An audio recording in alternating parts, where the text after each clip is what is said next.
Oh, sorry. Dozed off there. If you're anything like me, college student, got a full-time job and a family, you can know what it is to be sleep deprived. There's times I've even thought, man, if I didn't have to sleep, I could really get a lot done and be a lot more productive. Sleep can be seen as even a hindrance getting in the way of the things that you really need to do. I can remember one time being so sleep deprived. My wife and I just had our daughter, and we were on different shifts feeding her. And so I went and she wakes up crying. And so I go and I find a pacifier, and I get the pacifier, and I'm walking around like a zombie with this pacifier, and I offer it to my wife. And my wife's so sleep deprived that she actually takes it and starts sucking on the pacifier. Sleep deprivation makes you do really weird things. So I want to talk to you today about what is sleep and what are the effects of sleep deprivation and why it's important to get a good night's sleep. Now, while we sleep, there are two stages of sleep cycles that our body goes back and forth into. These two cycles, according to the National Heart, Lung, and Blood Institute, are non-REM sleep and REM sleep. REM stands for rapid eye movement.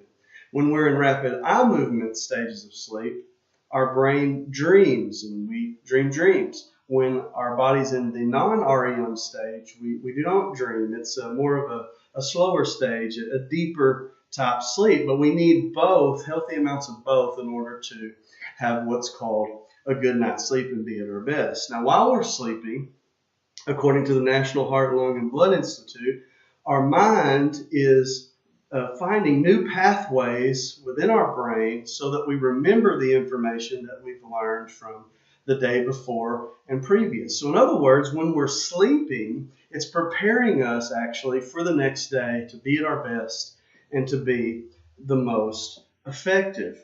Now, the reason why we feel sleepy is this 24-hour rhythm that our body's in called the circadian rhythm. This circadian rhythm tells us when we need to sleep. So it's not just important the amount of sleep we get, it's also important that we sleep when our body is telling us when to sleep. Have you ever been driving down the road and then come to and be like, what happened the last 5 minutes?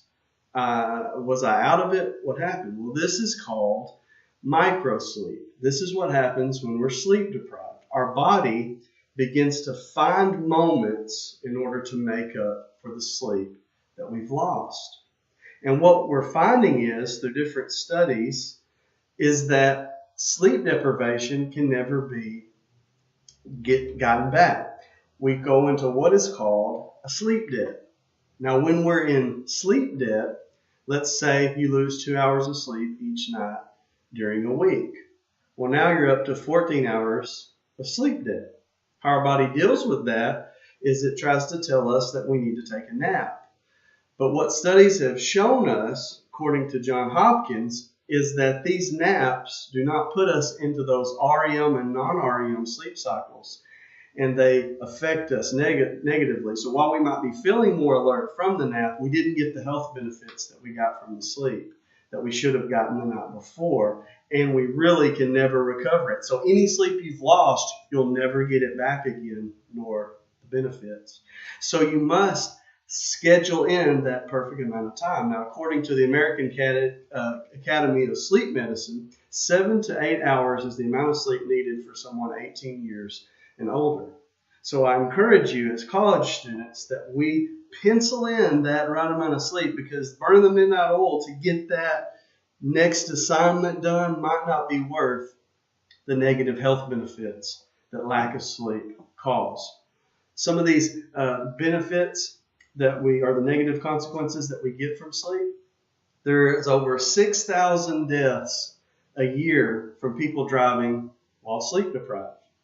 When we are not getting enough rest, our body craves starchy foods and sugars. We actually digress in our appetite and our palate. We take on more of a kid-like appetite because our brain is not getting that chance to develop and to heal itself like it needs during sleep.